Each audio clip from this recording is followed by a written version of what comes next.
Sí, bueno, ahí sí, ya está. Parecería, si no me saca de nuevo. Bueno, un poquito de emoción tuvo este comienzo. ¿Se acuerdan que entonces, eh, bueno, hoy vamos a empezar entonces la clase 20 y se acuerdan que la clase pasada habíamos visto, eh, este es el PDF de la clase pasada y en la clase pasada habíamos visto con una fuente puntual un interferómetro que es una lámina de caras paralelas. ¿Sí? O sea, la lámina de caras paralelas produce una imagen de una fuente puntual y en realidad produce múltiples imágenes. En particular, las dos más intensas es la que la reflejada en la primer cara y la otra con otra intensidad un poquito más chica es la que se transmitió, se reflejó en la segunda cara y se volvió a transmitir. Esas dos imágenes, si bien hay más, fíjense que habría más porque habría más múltiples reflexiones, y eso no lo estamos considerando. Visto así, esto es un interferómetro de Young, en el sentido de que hay dos fuentes, que estas fuentes son coherentes entre sí, si bien acá hay una fuente incoherente en el sentido de que su fase inicial varía aleatoriamente, ¿sí? Y no podría interferir con otra. ¿Sí? Pero sí, las dos secundarias que produce pueden interferir en todo el semiespacio de la derecha. ¿Sí? En particular, habíamos prestado atención a los rayos que salían paralelos, ¿sí? Es decir, dicho de otra manera, eso correspondía a ir al infinito a observar. ¿Sí? Y entonces, en ese caso, cuando íbamos a observar en el infinito, veíamos que según el punto, según la inclinación con que mirábamos en el infinito, había una intensidad variable que dependía solo de la inclinación de este ángulo θi. Dada la fuente, si este era un rayo incidente, este ángulo θi se reflejaba e iba a parar a un punto del plano focal de la lente, es decir, al infinito. ¿Sí? Y ese desfasaje dependía de cómo eran los índices, porque había que tener en cuenta si había desfasajes adicionales producidos por las reflexiones, y dependía del espesor de la lámina D y del ángulo θi. ¿Sí? Por eso, cuando uno varía en el plano focal el punto de observación, si acá uno pone una placa fotográfica, por ejemplo, saca una foto en el plano focal de la lente, va a haber una variación de intensidad. Entonces, nada, son así dicho, parece recontra rebuscado de por qué irse al infinito y todo eso. Pero irse al infinito tiene que ver con que uno está observando con una lente y entonces también podemos explicar cosas que vemos si relajamos el ojo o enfocamos el ojo en algún lado. Entonces, pasaría lo mismo si relajáramos el ojo y viéramos, y entonces en la retina veríamos la variación de intensidad. Claro, entonces la variación de intensidad hay que ver si realmente hay una variación de intensidad, porque para pasar de una franja de máximo a otra franja de máximo, tiene que haber una diferencia de camino de una longitud de onda. Y entonces hay que ver si la fuente puntual y el tamaño de mi lente me permiten que haya en el plano focal variaciones de camino óptico que permitan ver muchas franjas. ¿Sí? ¿Se entiende esto? Este es el punto clave. Si yo uso una lente de pequeña abertura y acá está la fuente puntual hecha como un agujerito en una pantalla, ¿ven? Con una lámpara de filamento y acá con este agujerito de la pantalla se tiene la fuente puntual. Fíjense que esta inclinación, por ejemplo, que sale de la fuente puntual, esta inclinación, si bien contribuye a las imágenes que interfieren, no la puedo ver. Es decir, entonces, si esta inclinación corresponde a un máximo y esta también correspondía al máximo de orden adyacente, con esta lente de pequeña abertura no se van a ver variaciones de intensidad, o se van a ver muy pocas variaciones de intensidad. ¿Se dan cuenta? Entonces, Bueno, y ahora pasamos a lo que esto sería ya esencialmente en la clase de hoy. Hay dos maneras de ver esto, ¿no? En vez de usar una lente de pequeña abertura, como sería el ojo, que es una lente de pequeña abertura, debido a que las variaciones de intensidad, de acuerdo a lo que vimos en la clase pasada, dependen solamente del ángulo de inclinación, el punto es, si yo tuviera una fuente extensa, que en realidad es una combinación de fuentes puntuales, pero esas fuentes puntuales son incoherentes entre sí, fíjense que cada punto de la fuente extensa también contribuye a las mismas dos imágenes de Yang. Lo que pasa es que las imágenes de este punto de la fuente extensa, esas sí que no tienen ninguna coherencia con las imágenes de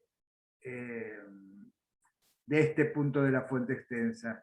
Es decir, que los hiperboloides asociados a este punto de la fuente extensa coinciden con los hiperboloides producidos por este punto de la fuente extensa, este punto del medio, o por este punto del extremo derecho. ¿Sí? Entonces, de esa manera, con una fuente extensa y aún teniendo una lente de pequeña abertura, puedo ver variaciones de intensidad en los puntos del plano focal porque proveo inclinaciones muy distintas que antes, con la lente de pequeña abertura, las inclinaciones muy distintas no entraban en la lente de pequeña abertura. ¿Sí? El punto clave es que este es un caso muy...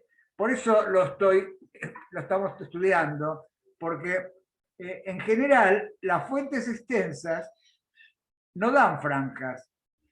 ¿Por qué no dan franjas? Las fuentes extensas no dan franjas porque fíjense que si tuviéramos, a ver si tenemos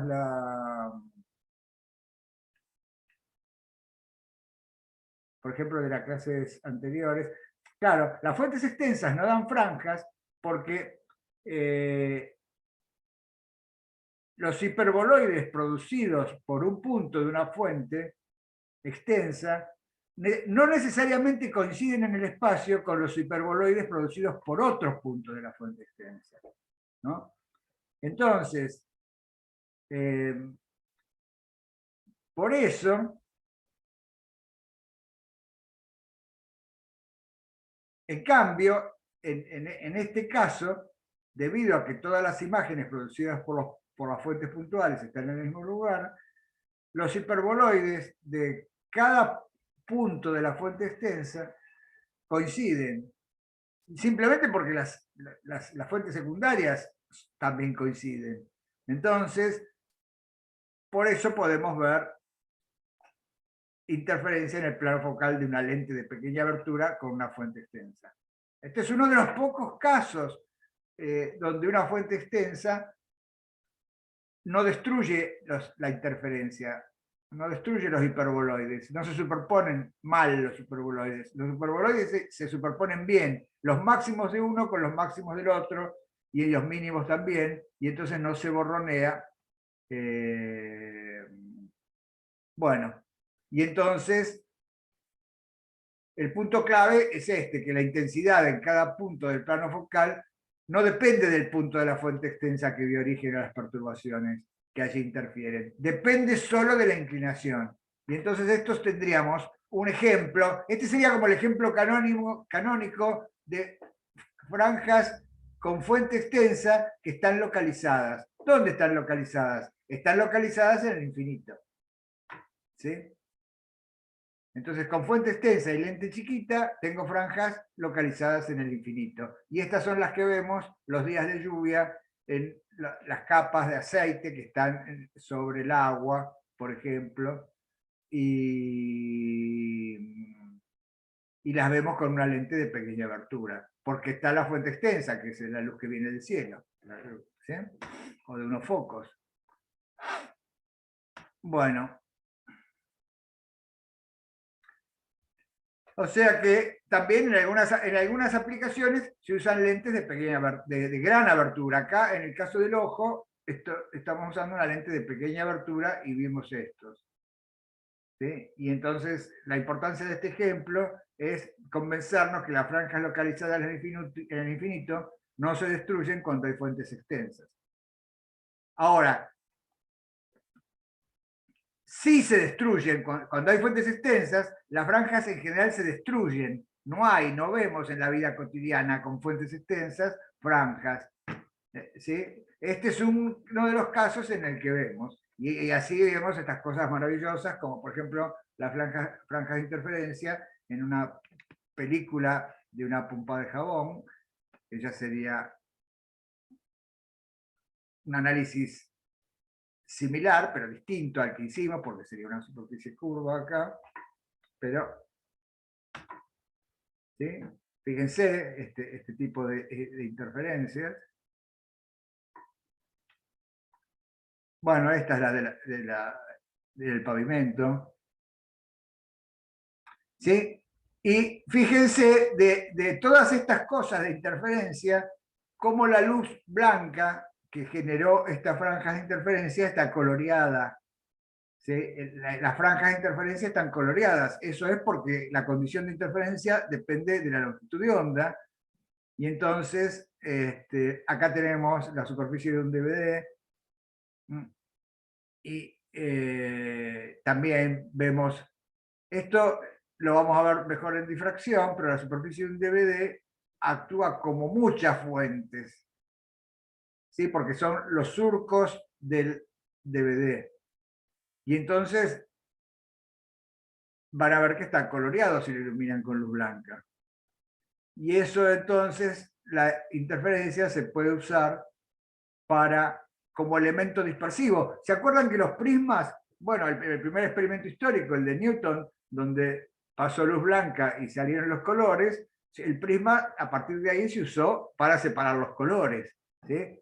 Entonces, lo que pasa es que el material mucho no se puede controlar porque ya, bueno, hoy en día sí, pero en ese momento no, porque se usaba el vidrio y el vidrio ya venía así de tal manera y no había procesos industriales que permitieran controlar tanto la composición del vidrio.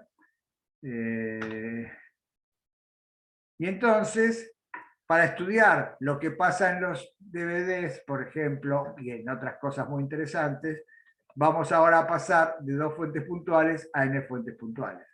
¿Sí? Entonces, supónganse que acá tenemos n fuentes puntuales y entonces, si bien antes teníamos, cuando teníamos 2 fuentes puntuales, teníamos A1 por E a la I omega t más delta 1 y una 2 por E a la I omega t más delta 2, el omega es el mismo, estoy considerando el mismo omega, fuentes de la misma frecuencia, ¿sí? Y estos deltas, ¿se acuerdan que tenían 2 aportes? Un aporte, este delta n, ¿a qué corresponde en este arreglo de fuentes? ¿Quién me dice?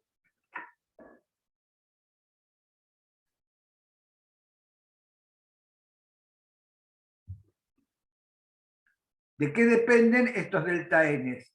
Bueno, ¿de qué dependía delta 1 y delta 2 en el caso que vimos hasta ahora de 2 fuentes? Claro, el desfasaje temporal entre las fuentes. Mauro Chávez, Lourdes, Santiago, ¿de cuándo prendías las fuentes? Claro, tiene que ver con eso, todos son respuestas correctas las que dieron. ¿Sí? Tiene que ver de cuán sincronizadas están estas fuentes entre sí, de cuándo las enciendo. ¿Sí? Entonces, si las enciendo todas juntas y que empiecen desde el máximo todas juntas, estos delta n van a ser todos iguales. Y si estas son fuentes térmicas relacionadas con procesos atómicos, estocásticos al azar, y van a depender estas cosas, también van a ser cosas al azar. Estos delta n van a tener sus tiempos de coherencia asociados. No importa, si los puedo, vamos a estudiar el caso en que podamos controlar estas fases iniciales, estas fases temporales de las fuentes, ¿sí? Porque si no, no vamos a hablar de interferencia.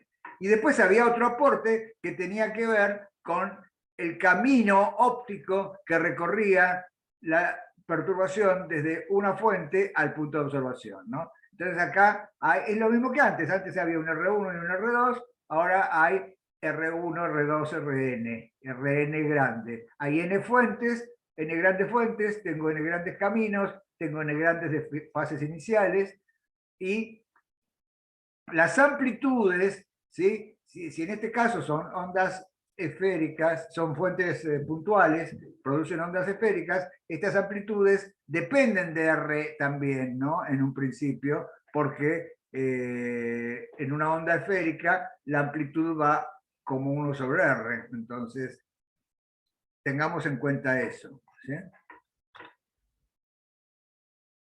Bueno, ¿y por qué vamos a estudiar esta interferencia múltiple? La vamos a estudiar porque es el mecanismo que da sustento a las fuentecitas elementales de Huygens. Eso que venía en un principio de Huygens y que era un principio y que funcionaba como receta, ahora, si admitimos que esto de la interferencia solo puede ser una consecuencia de la naturaleza ondulatoria del fenómeno que estamos observando, entonces podemos reflexionar y decir, pero esto es lo que decía Huygens. Huygens decía la envolvente, pero en realidad lo que está pasando es la interferencia de las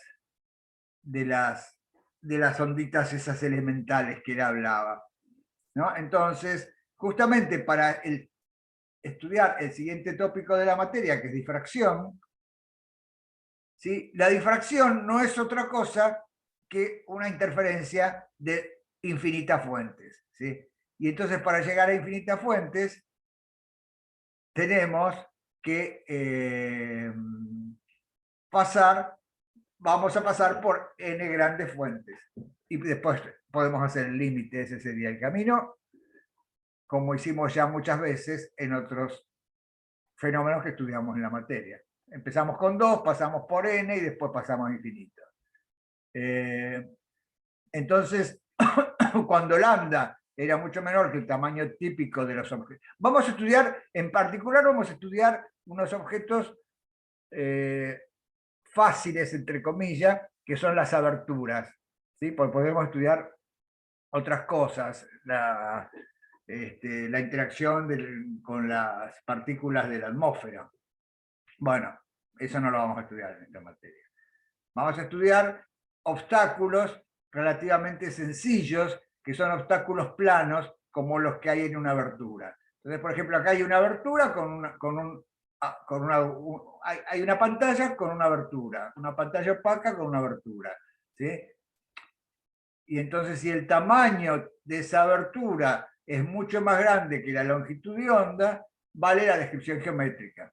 Esto es lo que dice este esquema, ¿sí? Todo lo que estudiamos en la unidad anterior de la materia, ¿sí? En cambio, lo que vamos a estudiar ahora, cuando estudiemos difracción, es casos donde el tamaño característico del obstáculo, del objeto con el que interactúa la onda, es comparable con la longitud de onda. Y en ese caso, lo que se observa es una desviación de los rayos, que ya no siguen la descripción geométrica, sino que se desvían de la descripción geométrica. A esa desviación de la descripción geométrica se la llama difracción. Y esa difracción la vamos a estudiar y la vamos a cuantificar con la herramienta del principio de Huygens interpretado en el marco de la interferencia. ¿Sí? ¿Sí? Esto acá, si estamos en una habitación y tenemos un parlante en la otra habitación, ¿sí? La música la escuchamos igual, aunque haya una puerta, porque la longitud de onda del sonido es comparable con el tamaño de la puerta, y entonces hay difracción, ¿sí? Y entonces lo que vemos es esto, fíjense que no vale la descripción geométrica. La onda que sale del parlante pasa por la puerta y llega a esta persona que está escuchando acá, en lo que sería la sombra geométrica. Claro, es este rayo curvado, es la difracción, ¿sí? Y esa difracción la vamos a entender justamente como una interferencia múltiple de estos puntitos rojos que están acá, en este esquema, ¿sí? Es un video si quieren, acá les dejo la dirección para que lo vean, porque lo saqué de un video que está lindo el dibujito, ¿sí? Ven, acá está la puerta, y entonces si nosotros aplicáramos el principio de Huygens, pondríamos muchas fuentecitas puntuales acá en la puerta, generadas por estos frentes de ondas que salieron del parlante, ¿sí? Para no hablar siempre de luz. Vale para cualquier onda esto. Y entonces ahora tendría que ver la interferencia entre esta fuente, esta fuente, esta fuente, en cada punto del espacio, ¿sí? Y voy a ver que esta persona que está acá, en lo que sería la sombra geométrica, puede escuchar debido a que acá la interferencia actúa y produce una señal distinta de cero. Y no, entonces ese sería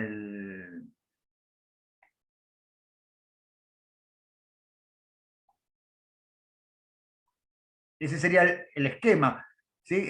Lo mismo va a pasar, por ejemplo, si lo estudiamos con luz.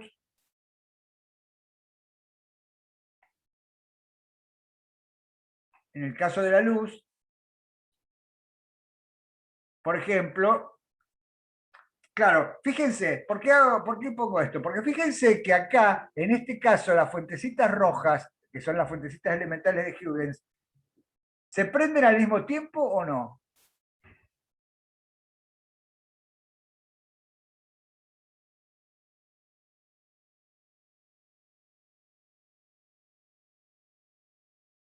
Santiago dice no, Facundo dice no, Matías dice que en general no. ¿Y por qué en general no?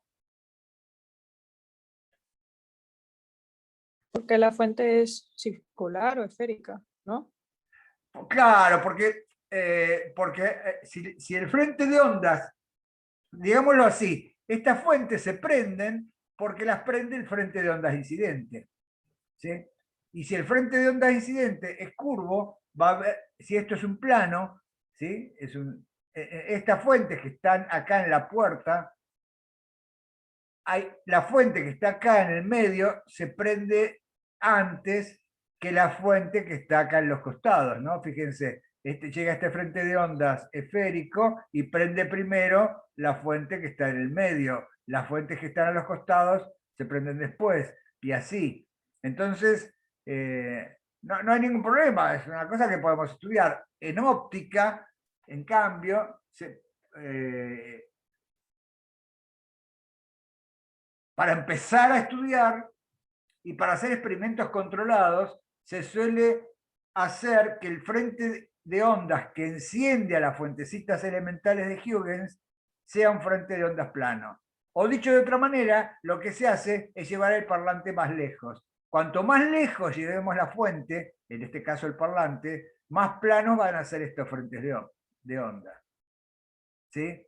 Entonces, en óptica hay herramientas maravillosas que nos permiten eso, de llevar el parlante al infinito sin ir al infinito, y en este caso lo que se suele hacer es poner la fuente en el foco de una lente.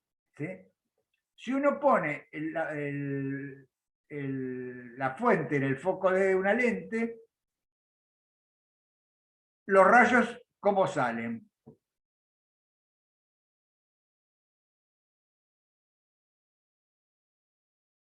Mauro, paralelos. Inés dice paralelos. Claro, salen paralelos. Es decir, la imagen se forma en el infinito. Si pongo una fuente en el foco de la lente, la imagen se forma en el infinito. Una lente convergente, la imagen se forma en el infinito. Sí, pero eso no me importa, porque lo que me importa, pero aunque es equivalente, es que los rayos salen paralelos. Y si los rayos salen paralelos, eso quiere decir que el frente de ondas que sale es plano. Y entonces, fíjense que en este caso, las fuentecitas elementales de Huygens se prenden todas simultáneamente. Y eso es una manera de controlar las fases delta 1, delta 2, delta n de las fuentecitas de Huygens. ¿Se dan cuenta? Entonces, así podríamos tener esta condición para controlar las fases de las fuentecitas de Huygens. Y después veríamos acá, en esta pantalla, esa interferencia. Entonces, este dibujo, por ejemplo, es un dibujo que funciona con ondas, con luz, por ejemplo, y sería el equivalente a llevar, en este caso, el parlante al infinito. ¿Sí? Porque entonces los frentes de onda que encienden las fuentecitas elementales son planos. ¿Sí? Entonces vamos a estudiar esto. Eso es lo que... Todo esto es porque vamos a estudiar n fuentes y su interferencia en un punto P. Vamos a usar esta sumatoria. Y vamos a usar notación compleja. El E a la I omega t lo sacamos factor común. Y dentro de la sumatoria me quedan las amplitudes por estas delta n mayúsculas, que tienen dos aportes. Un delta n minúscula, que tiene que ver con las fases iniciales, que en esas condiciones de poner la lente son todas iguales, ¿sí? Y tiene un aporte de los caminos ópticos, que esos van a ser distintos en general, ¿sí? Entonces, vamos a estudiar eso, ¿sí? Y ese problema van a ver que es completamente análogo al que hicimos de sumar n frecuencias. ¿Se acuerdan cuando armamos el zinc a través de una suma de n frecuencias? Bueno, acá va a ser parecido, pero la frecuencia temporal va a estar fija. Lo que vamos a cambiar son a estas inclinaciones distintas que va a haber desde acá, por ejemplo, en el que se ve en este esquema de acá. Ven a todos estos caminos ópticos distintos que llegan al punto P, provenientes de fuentes distintas, van a jugar el papel de frecuencias espaciales. ¿Sí? Nada, se los digo, ahora, a lo mejor ahora les repasen eso, pero las matemáticas es la misma. ¿Sí? Es decir, vamos a sumar esto que escribí acá no es otra cosa que este sumando que está acá. ¿Sí? A sub n e a la i omega t más delta n. Ven que está a sub n e a la i omega t más delta n mayúscula. Y el delta n mayúscula tiene dos aportes, el delta n minúscula, que tiene que ver con las fases iniciales, y el Rn, que lo vamos a escribir como un R de referencia, por ejemplo, el R desde la fuente del medio, más o menos algo. Entonces, agárrense porque de esto, porque de acá vamos a salir, después las cosas se van a empezar a complicar un poquito matemáticamente, pero esta es la física y es la que tienen que entender ya. Si tienen una duda, me lo dicen. Profe, una pregunta. Sí, ¿Por qué dice que son casi constantes? ¿qué cosa? Ah, no, perdón. Me confundí, perdón. Ah, bueno. Claro, entonces, miren lo que voy a hacer. Voy a poner, además, para hacerlo más fácil todavía, vamos a usar n fuentes idénticas equispaciadas, una distancia d. ¿Sí? Entonces voy a tener S1, S2, Sn grandes, ¿ven? Si prendo las fuentes al mismo tiempo, primero voy a prender las fuentes al mismo tiempo. Prender las fuentes al mismo tiempo quiere decir hacer un truco como este, iluminar con un frente de ondas plano. Si ilumino con un frente de ondas plano paralelo al obstáculo plano, prendo la fuente simultáneamente. ¿Sí? Y otra cosa que voy a hacer es observar lejos. ¿Se acuerdan cómo hacíamos con Young cuando queríamos estudiar la interfranja? Que observábamos lejos, ¿sí? Para no complicarnos con los hiperboloides y todo eso. Entonces acá también vamos a observar lejos. Entonces, voy a controlar estos dos aportes que están acá, que son los delta n minúscula, que tienen que ver con las fases iniciales, van a ser todos iguales. Y estos Rn, que son los caminos desde las fuentes al punto de observación, si bien obviamente no van a ser iguales, pero al hacerlos lejos, al mirar lejos, voy a poder hacer una como aproximación de que están casi en el infinito. Que este punto está casi en el infinito. Entonces controlo los delta n y controlo los Rn.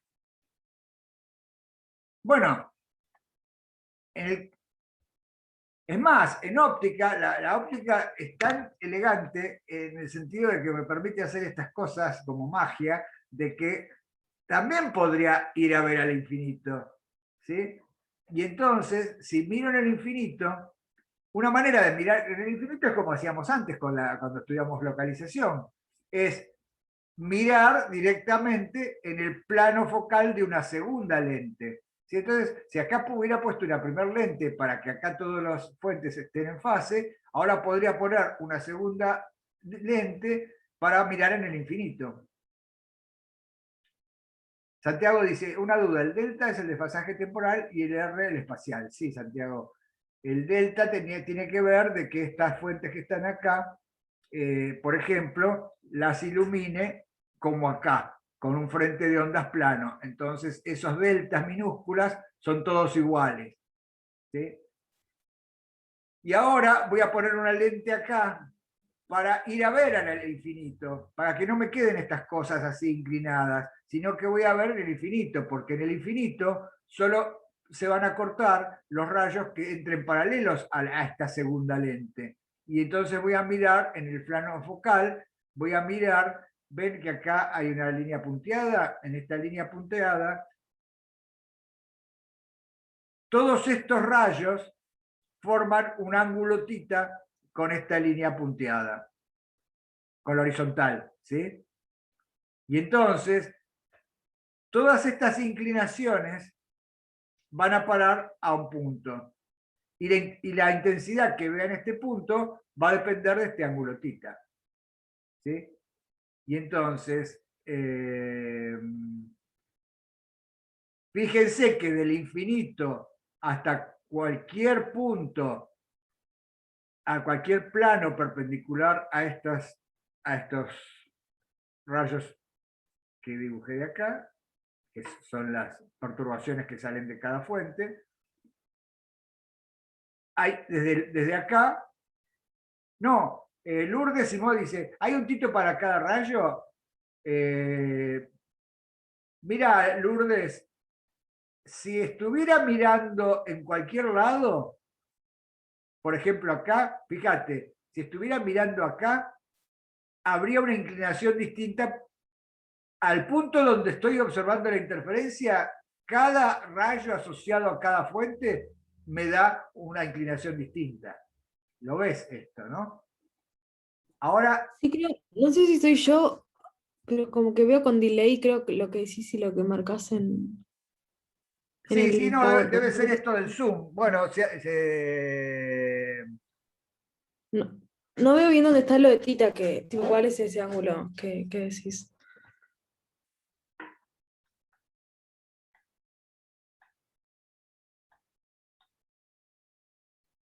mirá, mirá acá.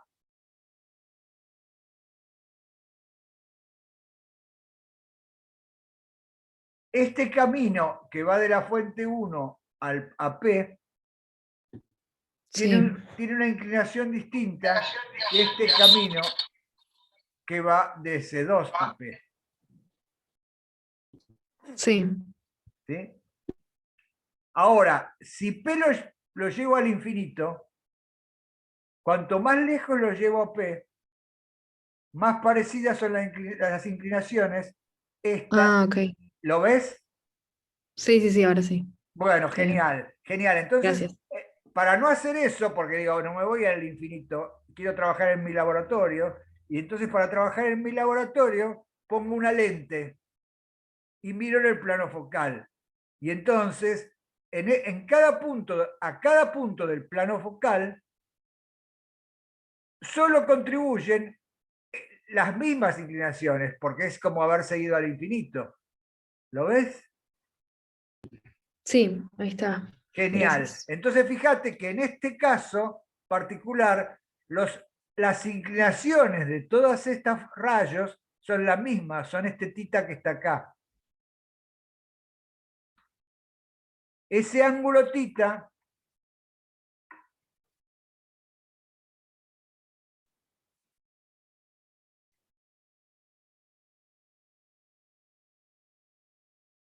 sí, ese ángulo tita,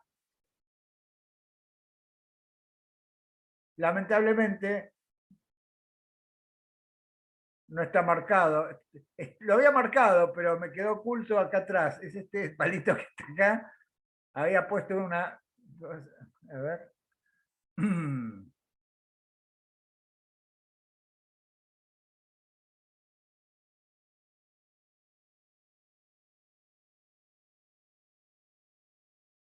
Claro, si no ven quién es ese ángulo tita,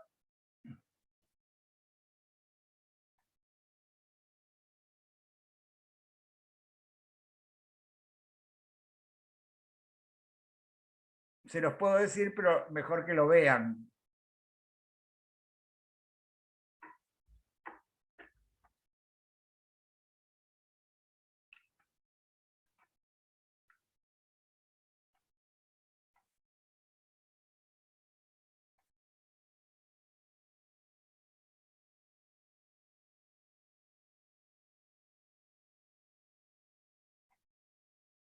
Les voy a compartir, no el PDF,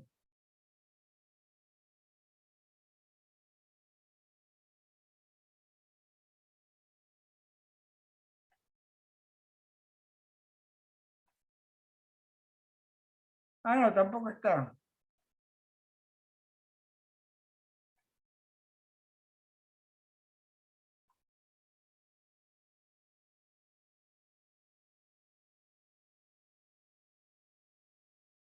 Bueno, yo se lo había puesto, pero bueno, quedó oculto ahora. Sí, quedó oculto acá. Sí, ahí está. Quedó oculto.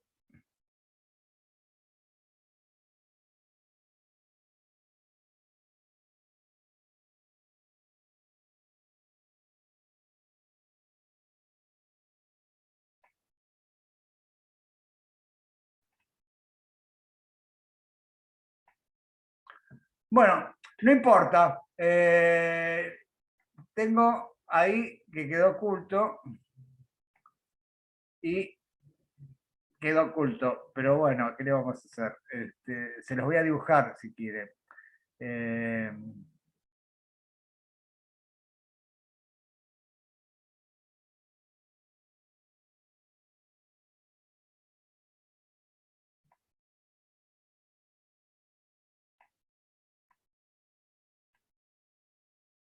a ver si se puede visualizar esto así, ¿no? Acá tenía acá tengo las n fuentes, ¿sí? Y entonces, si me voy a observar al infinito, eso equivale a poner una lente acá, ¿sí? Y entonces, por ejemplo, no importa dónde están las fuentes, siempre que estén alineadas así, fíjense que, por ejemplo, esta inclinación, la perturbación que sale de esta fuente en el infinito interfiere con la perturbación que sale de la fuente adyacente. Lo que tengo que mirar es simplemente el rayo asociado, que es paralelo, porque voy a mirar en el infinito. ¿Sí? Y entonces, eh,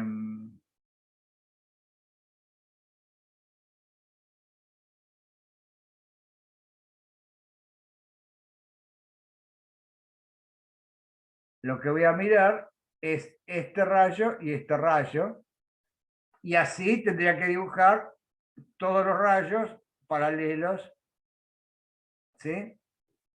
Bueno.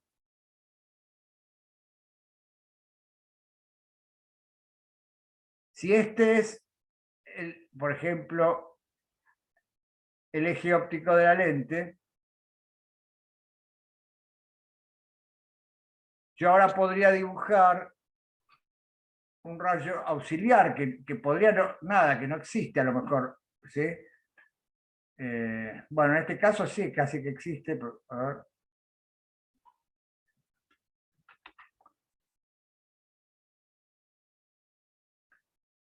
Esto que dibujé en verde es una cosa que no sale de ninguna fuente en principio, ¿no? Fíjense que esto tiene una inclinación tita. Y este tita es igual que todos estos titas, ¿se dan cuenta? Este es el tita del que estoy hablando. ¿Lo ven?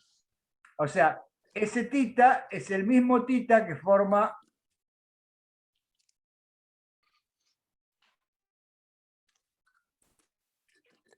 este rayo que viene de esta fuente. Y es igual que el tita que forma con la horizontal este rayo. Todos esos,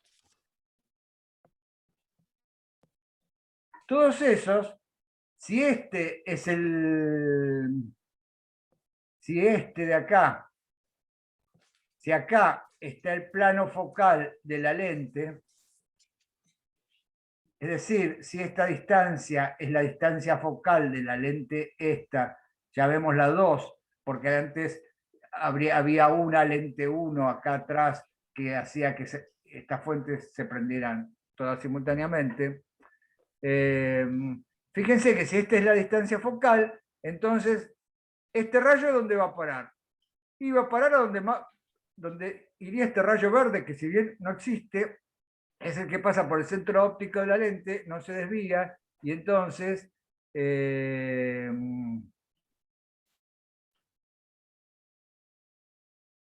rayo viene acá, este rayo viene acá, ¿sí? Y este rayo viene acá.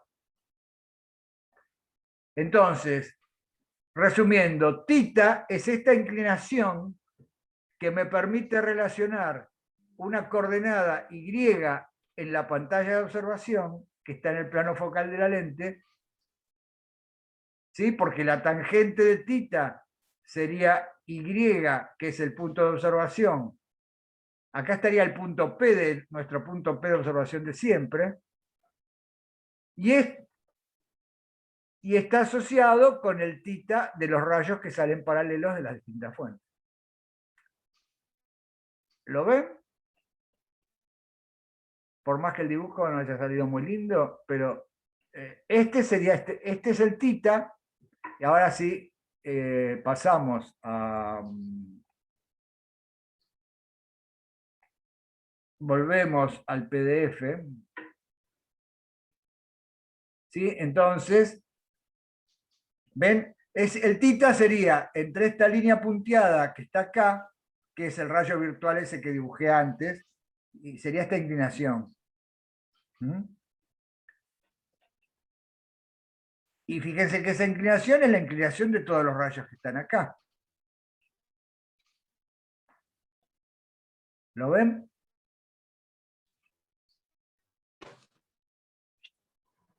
¿Quedó claro lo del tita? Bien. Bueno, y ahora entonces vamos a darle una vuelta de tuerca más.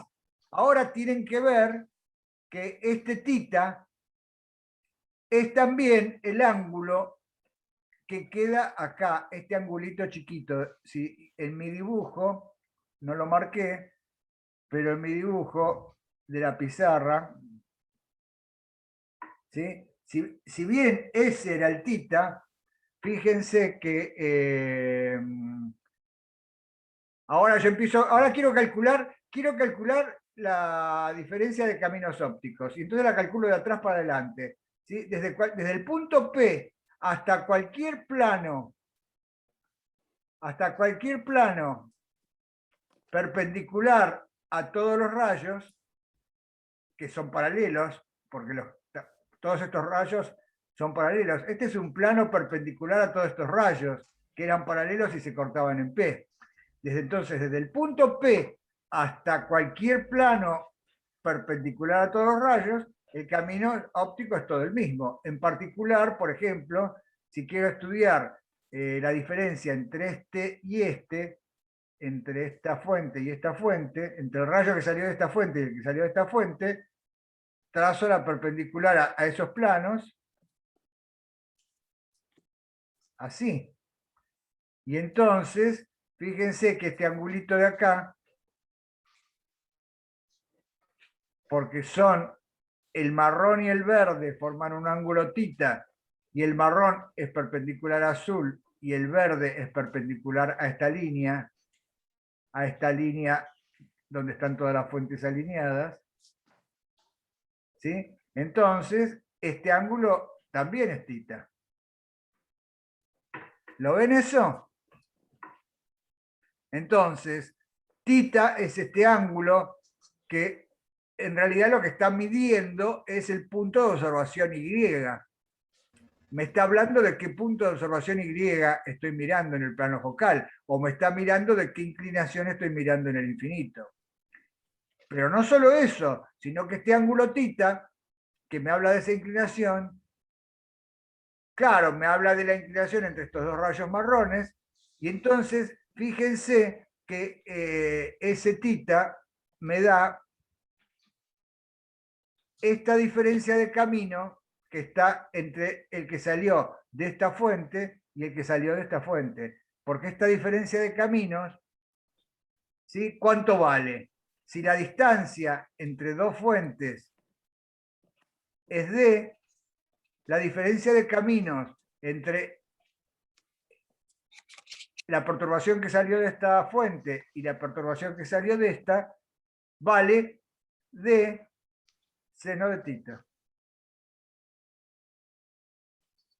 ¿Sí?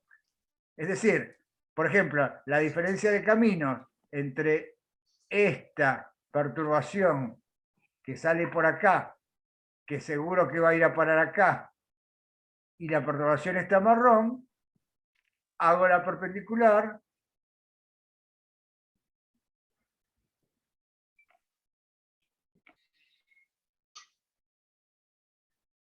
¿sí? Y esta perturbación vale d seno de tita.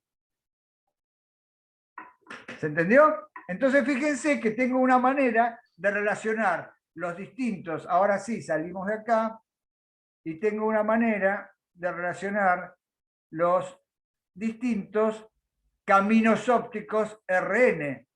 Por ejemplo, el R2 que llega a P es el R1 que llega a P menos este cachito, este delta que está acá, que es D seno tita. ¿Sí?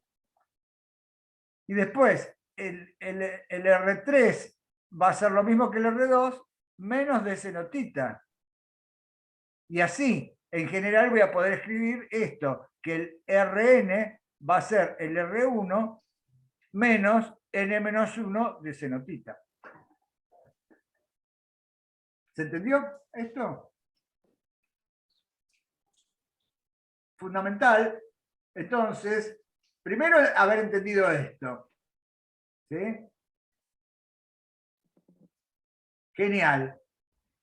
Entonces, fíjense que ahora, como tita está relacionado con la coordenada Y en la pantalla de observación, los desfasajes asociados a los caminos ópticos son lineales con la coordenada Y. Y son lineales con la coordenada también, con el número de la fuente.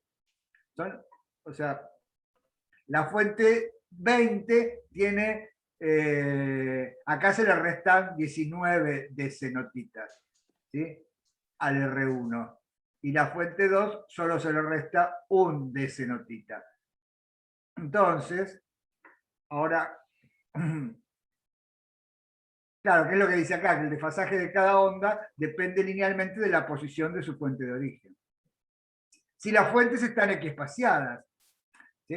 Si las fuentes, todo esto es suponiendo que las fuentes están equiespaciadas, y ahí vale esta cuenta que está acá. Si no, habría que ir tomando distintos Ds, la distancia entre las fuentes, ¿no? Para estudiar los desfasajes. Pero nosotros, para hacerlo re fácil, vamos a tomar fuentes alineadas, equiespaciadas e idénticas.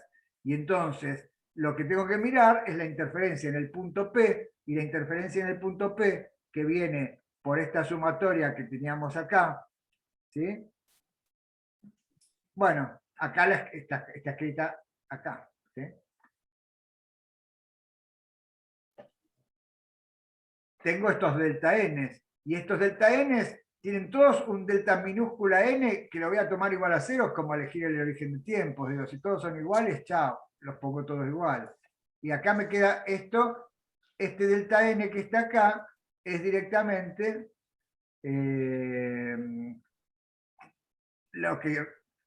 la deducción que hicimos recién. Los Rn son R1 menos algo por de senotita. Entonces el R1 lo saco factor común, y acá me queda E a la IK n-1 de senotita. ¿Sí? Acá estoy haciendo una suposición. Estoy haciendo la suposición que las amplitudes son todas iguales. Sí, pero si bien varían con R, con Rn, ¿sí?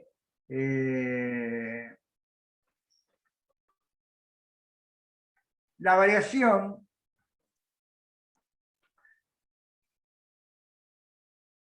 bueno, si quieren, no nos metamos en este lío, lo dejamos para dentro de un ratito.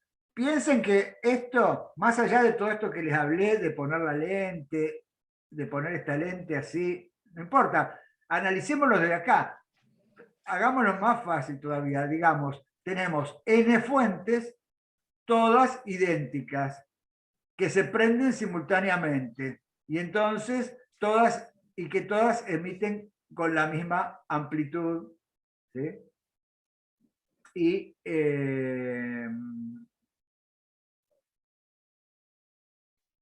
Y supongamos, digo, para hacer la cuenta fácil, voy a suponer que estas amplitudes son todas iguales. Porque si no, tendría que poner una amplitud, una dependencia dividido R. Pero en los experimentos reales, por ejemplo, el R1 va a ser, por ejemplo, 3 metros, ¿no? Y la diferencia de camino entre el 2 y el 1, o entre el 3 y el 1, para ver interferencia acá, es importante que la diferencia de camino sea una fracción de la longitud de onda, porque de una longitud de onda a otra paso de un máximo a otro. Entonces, voy a considerar la variación en la fase, pero no voy a considerar la variación en la amplitud, porque es como decir, a ver, es como empeñarse en hacer una cuenta, que digo, a ver, 1 sobre 3 metros o 1 sobre 3 metros más 0,25 micrones.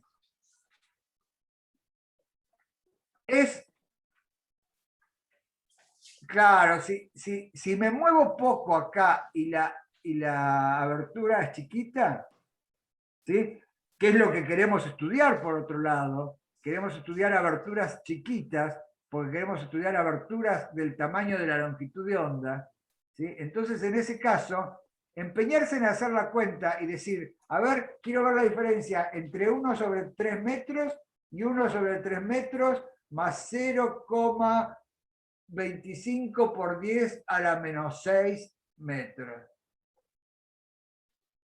Sí, lo puedo hacer, me pongo en la computadora y lo hago. Pero si quiero un resultado analítico que me muestre la tendencia general, digo, pero es el cohete hacer todo eso. Porque en realidad acá lo más importante no es cómo varían las amplitudes, sino cómo varían las fases. Entonces por eso considero todas las amplitudes iguales. ¿Entiende eso? Entonces es como que voy a considerar que la perturbación individual en cada punto P todas las amplitudes que salen de las distintas fuentes y llegan al punto P son idénticas, aunque sabemos que está ese tema de que difieren muy poquito. Y que si quisiera hacer la cuenta con la computadora la podría hacer, pero para obtener un resultado analítico me voy a conformar, y es una excelente aproximación, sacarla de factor común. ¿Todos entendieron esto? Entonces, si lo entendieron, aunque nadie dijo nada, pero yo voy a dar por supuesto que sí. Fíjense que lo que nos queda es sacamos E a la I omega T, sacamos el E a la menos IKR1, que tenía que ver con la referencia, pues, tomé R1, pero podría haber tomado cualquier otra referencia. ¿Sí? Saqué el R1 y adentro de la sumatoria solo me quedan estas exponenciales de E a la IK de cenotita por N-1. ¿Sí? Que fíjense, y ahora voy a trabajar con esto, presten atención, hasta acá, si se entendió hasta acá, la física termina acá. Ahora lo que viene es hacer un poco de cuentas, y para hacer las cuentas, digo, uy, miren, acá está N-1, y N-1 es como si fuera una potencia de E a la I. Entonces,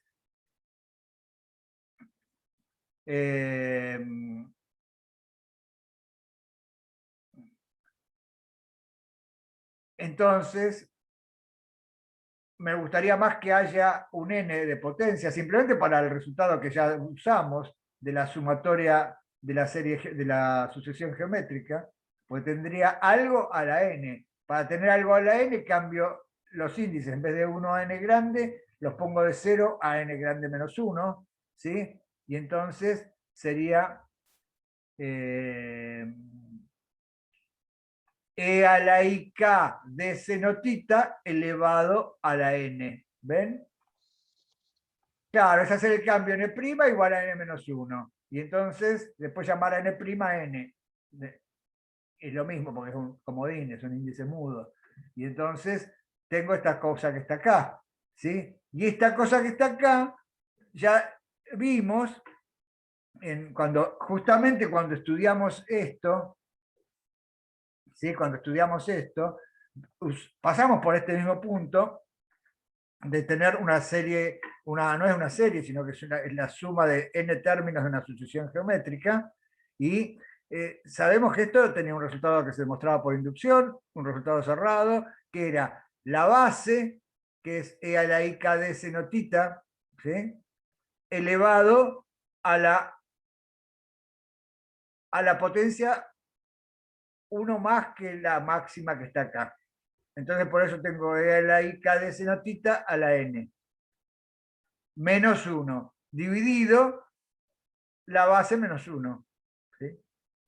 Bueno, de hecho, esto es lo que se usa para demostrar que la serie geométrica converge si la razón, esto que está entre corchetes, tiene un módulo menor que 1, pero acá esto no viene al caso, se los cuento porque usaron justamente que la serie geométrica converge a 1 sobre la razón menos 1, la base menos 1. Bueno, esto viene de acá, de este resultado que se demuestra por inducción, ¿sí? Y ahora también, por esto ya pasamos, decimos, uy, acá tenés E a la I menos 1, se puede escribir como un seno seguro, si sacás factor común. Por ejemplo, E a la I algo menos 1 se puede escribir como el seno del algo sobre 2, porque saco factor común algo sobre 2. Y algo sobre 2 me queda algo sobre 2 menos E a la menos algo sobre 2 acá. Y acá también, lo que pasa es que cambia el algo. El algo de arriba no tiene el n grande y el algo de abajo tiene el n grande.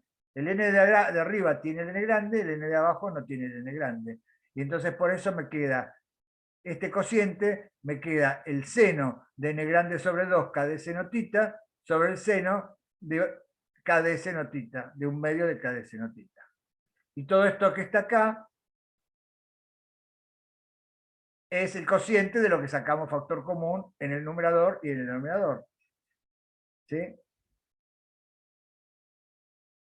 Y entonces, justamente k de cenotita juega el mismo papel que el delta omega t que usamos en la 447 del apunte. Es completamente análogo a todo esto. Y entonces, fíjense que la amplitud en el punto P, la amplitud en el punto P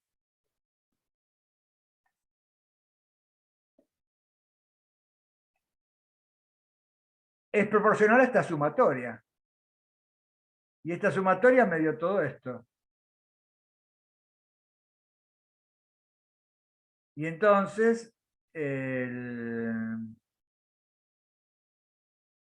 fíjense que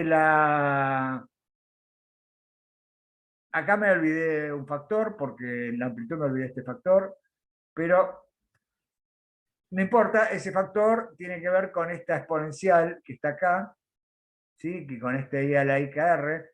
El hecho importante, la conclusión importante no cambia, y es que la intensidad en el punto P, que es lo que me interesa, que es el módulo al cuadrado de esta amplitud, ¿sí? Esencialmente es el seno cuadrado de n por algo dividido el seno del algo, el seno cuadrado del algo, porque las demás cosas contribuyen con módulo 1. Y entonces, ahora para ver la intensidad en el punto P, tendríamos que ver cómo varía esta cantidad cuando varía alfa. Y alfa varía, fíjense que acá definimos alfa, depende de la inclinación θ. Y que dependa de la inclinación θ quiere decir que depende del punto P que estoy observando. Bueno, si el punto P estuviera justo acá, correspondiera a una inclinación θ igual a 0,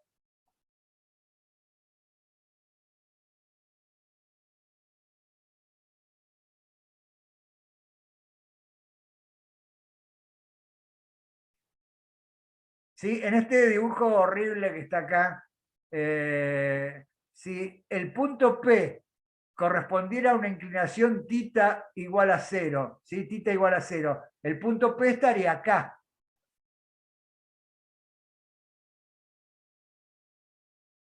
¿No? Si el punto P estuviera acá, ¿cómo sería la interferencia en el punto P? ¿Constructiva o destructiva? ¿O máxima o mínima?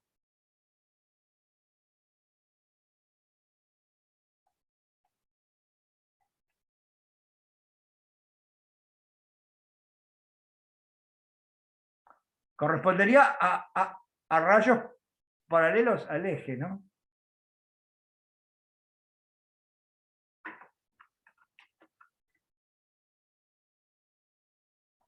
Bueno, estoy dibujando con el mouse. Voy a dibujar con el lápiz. A ver, igual no creo que me salga mejor, pero a ver. Sí. Si acá está la lente, entonces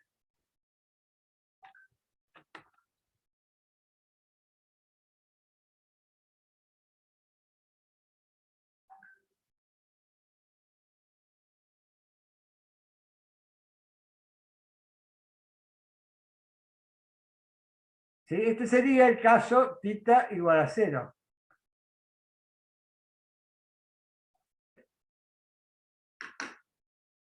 Fíjense que en este caso, como dice Inés, Inés dice, la intuición me dice constructiva.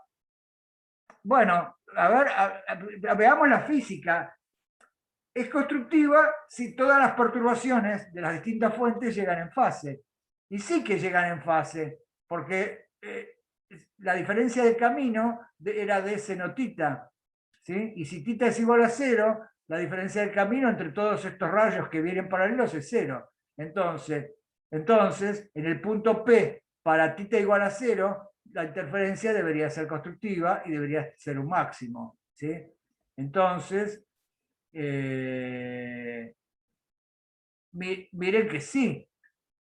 Claro, pero la matemática, Inés, te dice que destructiva no, fíjate que no, porque te queda indeterminado la matemática, porque con tita igual a 0, alfa vale 0. Y si alfa vale 0, se te anula el numerador y se te anula el denominador. Y entonces, claro, está dividiendo también. Entonces, una manera es usar L'Hopital, ¿sí? Y decir, cuando alfa tiende a 0, esto, el numerador tiende a n cuadrado por alfa cuadrado y el denominador tiende a alfa cuadrado. Se simplifican los alfa cuadrados y entonces, cuando esto tiende a 0, la intensidad tiende a n veces a n cuadrado por i. ¿Sí? Y entonces, justamente, el caso de interferencia constructiva más obvio es cuando θ es igual a 0. ¿Por qué? Porque cuando θ es igual a 0, todos los caminos ópticos son iguales. Todos los caminos ópticos Rn son iguales a R1. ¿Sí? Y entonces, en ese caso, en el centro de la pantalla de observación voy a ver intensidad máxima. Y en cambio, bueno, y ahora empiezo a variar θ. Si empiezo a variar θ, van a cambiar los RNs y va a cambiar el alfa. Y entonces va a variar el numerador y va a variar el denominador.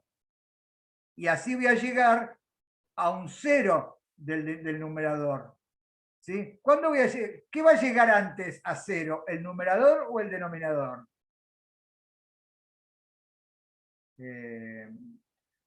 Antes le contesto a Santiago que dice, una duda, ¿importa que las fuentes estén esquiespaciadas? Para que sea un máximo no. Para que sea un máximo no. Para ver cómo varían ahora sí. Porque para que sean un máximo, el razonamiento vale igual estén esquiespaciadas o no. ¿Sí? ¿Te das cuenta, Santiago?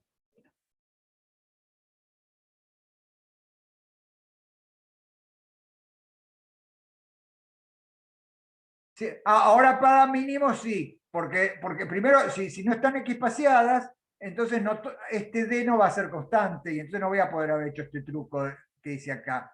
Se me cae acá. Si el espaciado entre las fuentes no es el mismo, el D no es el mismo acá, Santiago. ¿Te das cuenta? Entonces todo esto se me cae, tengo que hacer la cuenta de nuevo o usar la computadora. O sea que a partir de acá estoy suponiendo que el D es el mismo. Pero el comentario está bueno en decir de que fíjense que esto que dije de este dibujito que hicimos en la pizarra, si el P está acá y todas las fuentes se prendieron juntas, el máximo que está con inclinación 0 siempre va a ser un máximo. Ahora, para ver cómo varían, bueno, tengo que ver quién llega primero al 0, si el seno de arriba o el seno de abajo. ¿Quién llega primero al seno, al 0?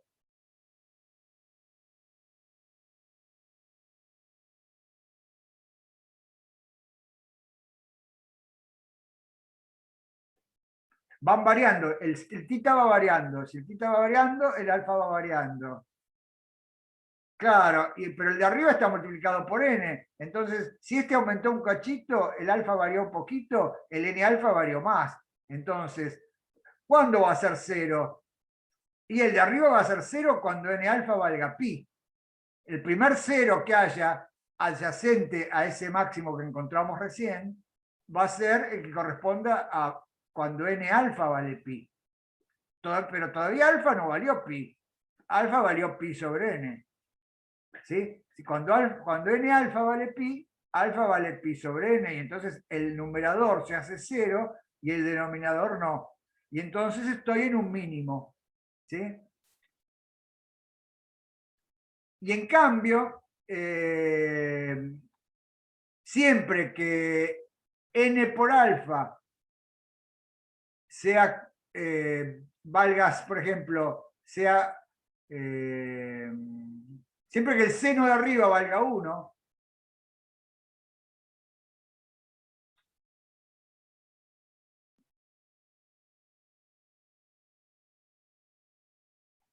¿sí? Siempre que el seno de arriba valga 1, o que se indetermine, como en el caso que vimos recién, que es cuando...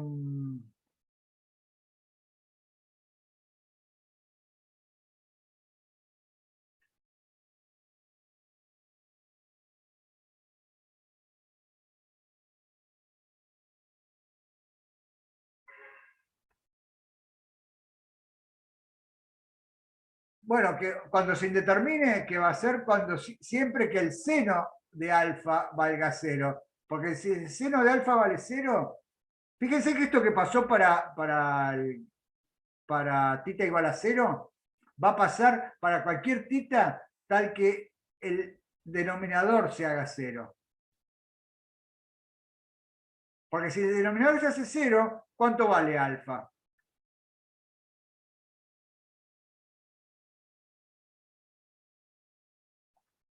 Si el denominador vale 0, ¿cuánto vale alfa? Múltiplos de pi, perfecto. ¿Sí? Y el numerador, si el denominador, si el alfa del denominador, si el alfa vale, es un múltiplo de pi, entonces n por alfa también es un múltiplo de pi. Y entonces también el seno de arriba y el seno de abajo también se hace 0. ¿Sí? Y entonces también va a pasar lo mismo. Fíjense que el máximo que está en 0 también ocurre cuando vale alfa pi, o cuando alfa vale 2pi, o 3pi, o 4pi. Entonces, los máximos de interferencia ocurren cuando se hace 0 el denominador, porque cuando se hace 0 el denominador, también se hace 0 el numerador. Y esos son los que se llaman órdenes de interferencia, igual que los órdenes de que veíamos en Young. ¿Sí? Y los órdenes de interferencia es cuando alfa vale mpi, donde m es un entero. Y si alfa vale mpi,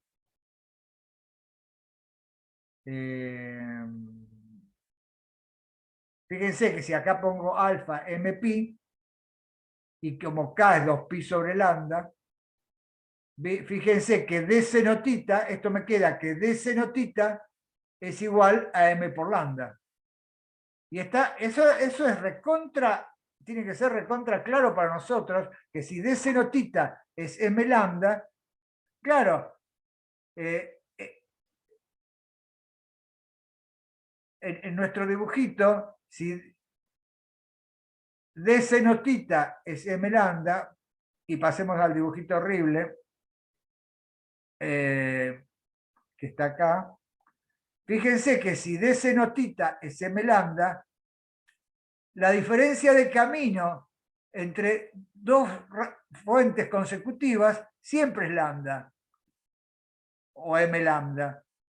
Y entonces, en el punto P, que la diferencia de caminos sea m lambda, también voy a tener máximos. Entonces voy a tener un máximo en 0, voy a tener un máximo cuando d senotita sea lambda, cuando d senotita sea 2 lambda, cuando d senotita sea 3 lambda, o lo mismo para abajo, cuando sea menos lambda, menos 2 lambda, menos 3 lambda. Y entonces,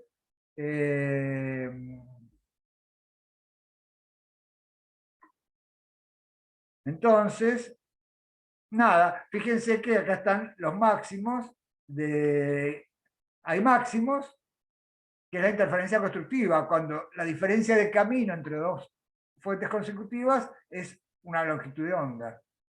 Y eso es cuando alfa es mpi. En cambio, la interferencia destructiva ocurre cuando se anula el numerador, pero no su denominador. Es decir, acá es al revés, es lo que le empecé preguntando, que después pasé a mirar los máximos, que es más fácil.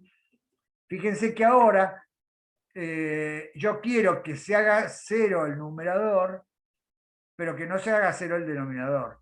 Entonces, alfa igual a mpi, no quiero. Quiero que n por alfa sea pi. Cuando n por alfa sea pi, alfa todavía no vale pi. Entonces, fíjense, voy a pedir que el seno de n alfa sea 0 y el seno de alfa sea distinto de 0 para que no me pase esa indeterminación que me daba los máximos. O sea, que n por alfa sea un múltiplo de pi pero que alfa no sea un múltiplo de pi. ¿Por qué? Porque quiero que se anule el numerador, pero no se anule el denominador. Y eso ocurre cuando n por d seno tita es un múltiplo de lambda. Y ahí hay ceros. Pero fíjense que si varío desde 0, j igual a 0 no puede ser, porque j igual a 0 se me anula lo de arriba y lo de abajo, el numerador y el denominador. Puede ser j igual a 1, sí, j igual a 2, j igual a n, no, a n grande no puede ser tampoco, porque si j es n grande, entonces también se me vuelve a anular. Entonces fíjense que el j puede variar desde 1 hasta n grande menos 1. Va a haber n grande menos un cero entre dos máximos consecutivos. Y entonces cuando miro, bueno, acá lo grafiqué, ¿sí? Por ejemplo, acá está graficado con 5 fuentes idénticas. Entonces con 5 fuentes idénticas, en vez de, bueno, en vez del alfa grafiqué el seno de tita. Acuérdense que el seno de tita,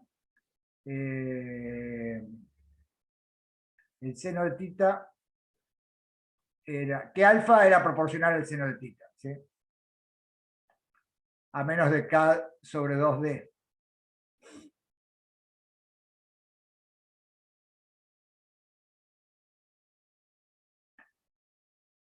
Fíjense que los máximos ocurren cuando d seno tita es igual a m lambda. O sea, cuando el seno de tita es m lambda sobre d. Entonces por eso lo grafiqué en función del seno de tita. Fíjense, cuando el seno de tita es 0, tengo un máximo. Después cuando el seno de tita es lambda sobre d, que tiene este valor, justamente lo grafiqué para lambda sobre d 1. Bueno, d sobre lambda 1.2 lo grafiqué. Lambda sobre d es 1 sobre 1.2, es este valor que le corresponde acá al seno. 1 dividido 1.2 todavía es menor que 1, por eso está. Pero después no. Después llega un seno de tita que supera eso y no está. ¿Sí? Y después, fíjense que acá hay 3 órdenes nada más, porque el seno de tita no puede superar 1. Entonces hay 3 órdenes de interferencia, que son el 0, el 1 y el menos 1. Y después, fíjense que hay 1, 2, 3, 4 ceros. Eso es lo que dijimos recién, porque el J este variaba, el J podía variar no desde 0, sino desde 1 y hasta, no hasta n, porque si era hasta n, el alfa valía pi y no podía ser, sino que puede variar hasta n grande menos 1. Entonces hay n grande menos 1 ceros. Y como acá en esta simulación yo elegí n grande igual a 5 fuentes, fíjense que hay 1, 2, 3, 4 ceros. ¿Sí? Y Inés dice, ¿qué serían los máximos locales intermedios? Los máximos locales intermedios, bueno, son máximos locales, donde no llegan a estar todas en fase. Tampoco llegan a estar todas en contrafase. Entonces, los máximos locales, Inés, se entenderían muy bien con estos diagramas que les conté la clase pasada de los fasores, ¿sí? En los casos de interferencia destructiva, ¿sí? Los polígonos de los fasores se cierran. En los casos de interferencia constructiva, todos los fasores son paralelos y entonces la intensidad es lo más grande posible.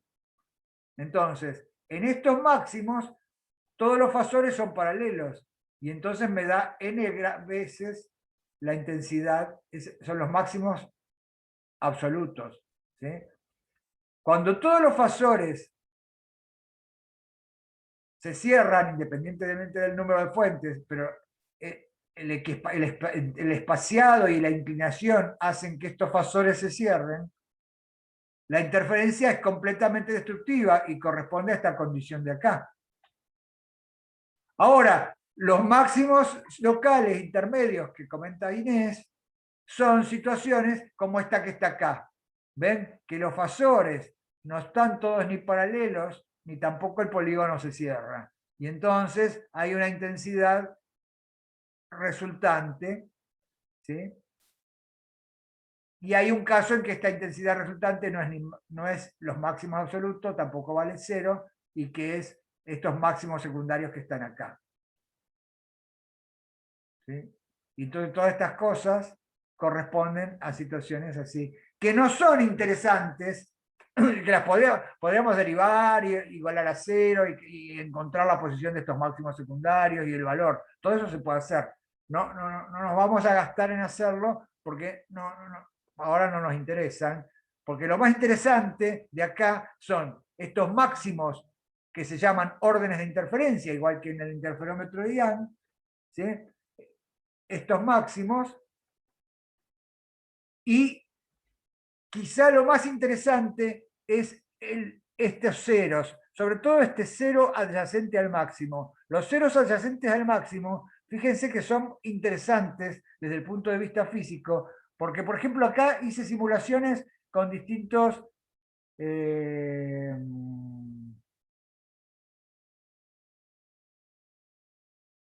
bueno, con distintos lambda sobre D. Pero también podría hacer simulaciones con distintos Ns. Si hiciera simulaciones con distintos Ns, fíjense que acá habría entre dos máximos principales, habría cada vez más ceros. Si dejo constante la longitud de onda, es decir, el dibujito sería como este, pero pongo más fuentes, fíjense que acá habría más ceros. Y entonces, acá se achicaría también el ancho de este máximo. Y entonces empiezo a tener líneas cada vez más finitas. Igual que es equivalente a variar lambda. Fíjense que si lambda lo achico mucho, pasa lo mismo. Empiezo a tener máximos cada vez más finitos. Y eso tiene su importancia. Las cosas que tienen su importancia física y aplicaciones son la posición de estos máximos y la posición de los ceros adyacentes a los máximos. Después estos máximos secundarios no son muy interesantes. Se pueden calcular, podemos encontrarlos analíticamente, numéricamente, pero no le vamos a prestar atención ahora. ¿Sí? Vamos a prestarle atención. Bueno, esta transparencia es un resumen de todo lo que dije, ¿no? N fuentes alineadas, X espaciadas. Miramos en la zona lejana, ¿sí? A esa zona lejana, sí les quiero decir, y por eso lo puse acá en esta transparencia, que se llama zona de Fraunhofer, ¿sí? Porque es una zona donde es fácil de trabajar. Es una zona donde todos los caminos ópticos varían linealmente. Y entonces aparece una propiedad maravillosa de estos sistemas, y es que todos los diagramas de interferencia que se vean, si estoy en la zona lejana, más lejos o más cerca, pero lejos, los diagramas todos siempre tienen la misma forma. En cambio, si estoy en la zona cercana, los diagramas varían muchísimo cuando observo en un punto o cuando observo en otro punto en la zona cercana. La zona cercana es difícil, ¿sí? Ese es el mensaje. La zona cercana es más difícil de entender, no la vamos a ver. La zona cercana se llama zona de Fresnel y no la vamos a ver. En cambio, la zona lejana, que es más fácil de trabajar matemáticamente, se llama zona de Fraunhofer. Lo que hicimos recién de poner el punto de observación en el infinito y también de que se prendan todas las fuentes juntas, es trabajar en la zona de Fraunhofer. Y acá está el resumen, ¿no? De los máximos, de los mínimos y todo lo demás. ¿Sí? Si entendieron esto del ancho de los picos, fíjense que esto da una posibilidad de construir un interferómetro como elemento dispersor. En vez de usar los prismas, esto mejora muchísimo a los prismas, ¿sí? Porque permite separar longitudes de onda que a lo mejor con un prisma no puedo separar. porque si tengo luz blanca, si la posición del máximo central es siempre la misma, la posición angular, pero fíjense que la posición de los órdenes adyacentes no es la misma, porque la condición de máximo depende de que D seno tita sea M lambda. Entonces, no va a ser igual el tita para el rojo que el tita para el azul. ¿Sí? Y entonces voy a ver diagramas así. El centro, el máximo de orden 0 blanco, pero el máximo de orden 1 para el amarillo tiene este ángulo, el máximo de orden 1 para el rojo tiene otro ángulo. Y entonces voy a ver un espectro coloreado. Y entonces, los colores van a estar separados o no, siempre y cuando los máximos sean finitos. Si los máximos son finitos, voy a poder separar los colores. En cambio, si los máximos son anchos, si el ancho del amarillo y el ancho del rojo hacen... Un tiro con la cola. ¿Cómo? Milton, tenés el micrófono prendido. Perdón, y justo Marte me tiró algo y dije, ay Dios. Hola Milton, ¿qué tal? Hola, perdón por interrumpir. No hay problema. Seguimos, voy a seguir 10 minutos más yo. Bueno, entonces, fíjense que el ancho de los máximos es importante para separar los colores. ¿Sí? Y entonces, claro, hay una situación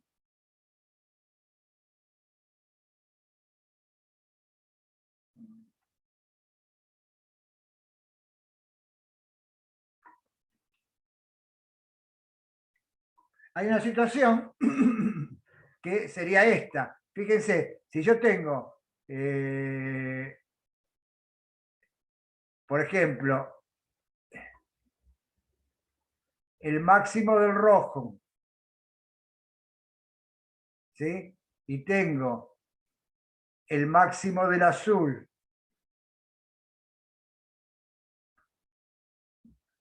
¿sí? Con un fotómetro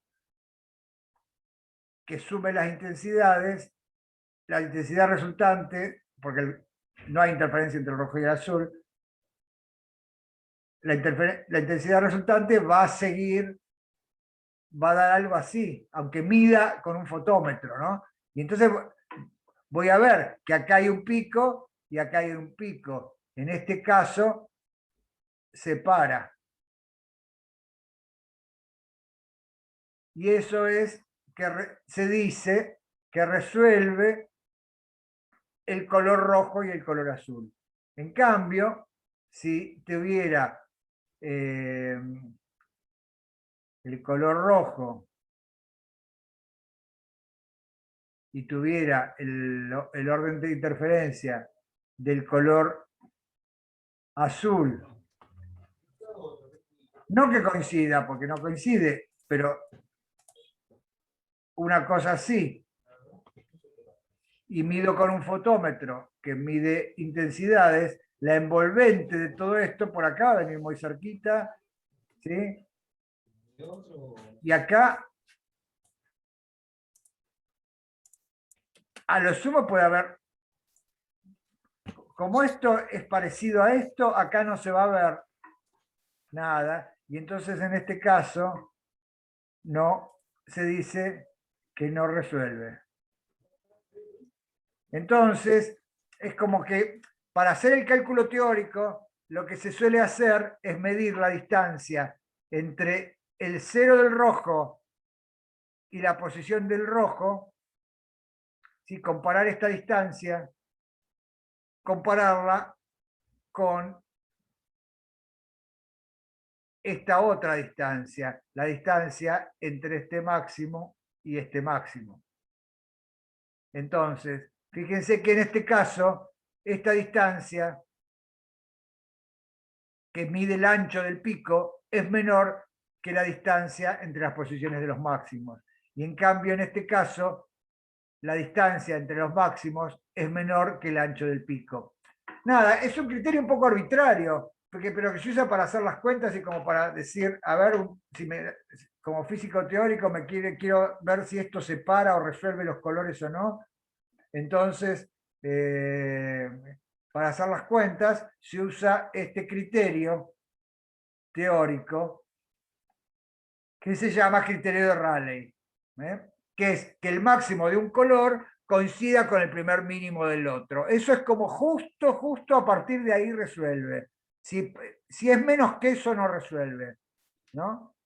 Puede ser que a lo mejor resuelva un cachito más, pero bueno, no importa, es como para tomar un criterio y tener una idea. Y entonces, nada, acá hay que hacer la cuenta de cuánto vale el máximo para un color, lambda 1, y para un lambda 2.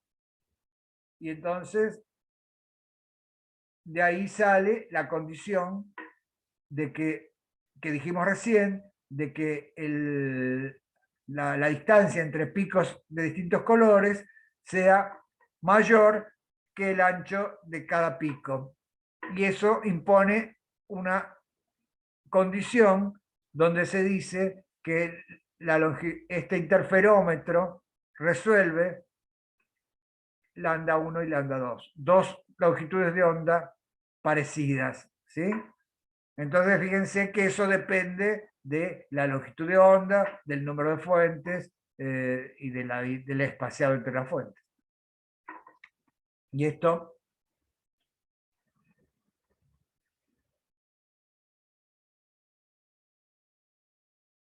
de alguna manera, fíjense que esto nos estaría explicando un poco lo que pasa acá. Porque realmente acá, en los DVDs, es como que hay partes que reflejan más y partes que reflejan menos, porque no refleja lo mismo la cresta de un surco del DVD que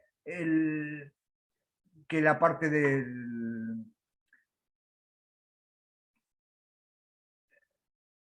que una parte cerquita de ahí. O sea, las crestas no, los máximos de la rugosidad reflejan distinto que los mínimos de la rugosidad. Entonces, hay como muchas fuentes, que son cada uno de los surcos, que están interfiriendo. Y entonces sería como una explicación con los dedos de por qué vemos los colores, ¿no? O sea, con lo que vimos en la clase de hoy, de la interferencia de n fuentes, ¿sí? Este resultado analítico con todas las aproximaciones que le hicimos, nos permite entender esto de por qué veríamos los colores en los DVDs, por ejemplo. ¿Sí? La clase que viene vamos a ver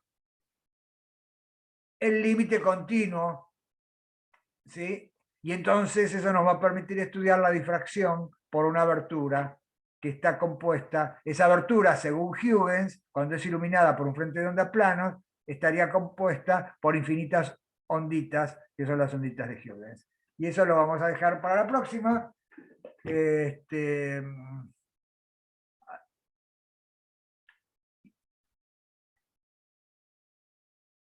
Voy a dejar de grabar.